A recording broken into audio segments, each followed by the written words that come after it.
একাত্তরের স্বাধীনতা বিরোধীরা আবারও ষড়যন্ত্র করে মানুষের ভোটাধিকার নষ্ট করতে চায় বলে মন্তব্য করে বিএনপি চেয়ারপারসন এর উপদেষ্টা জয়নুল আবেদিন ফারুক বলেছেন, এই ষড়যন্ত্র প্রতিহত করতে না পারলে সরকারকেই এর দায়ভার নিতে হবে। আজ সকালে জাতীয় প্রেস ক্লাবের আব্দুল সালাম হলে বাংলাদেশ কর্মজীবী দলের আয়োজনে সাবেক প্রধানমন্ত্রী খালেদা জিয়ার ৮১তম জন্মদিন উপলক্ষে দোয়া ও আলোচনা সভায় তিনি এসব কথা বলেন। বিএনপির এই সিনিয়র নেতা বলেন, ধানের শীষের জোয়ার চলছে। সুষ্ঠু নির্বাচন হলে একমাত্র আল্লাহ ছাড়া ধানের শীষের জয় কেউ রুখতে পারবে না। আমি ১৬টি বছর অপেক্ষা করছি।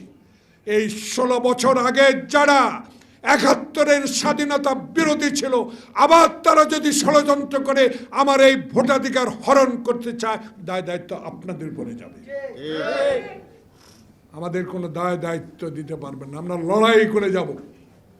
এই লড়াইয়ে আমরা জিতেছি, এই লড়াইয়ে টিকে থেকেছি, এই লড়াইয়ে আমরা আত্মহত্যা দিয়েছি। সেই লড়াইয়ে ইনশাল্লাহ তারেক রহমান বাংলাদেশে আসবে জনগণের ভোটে।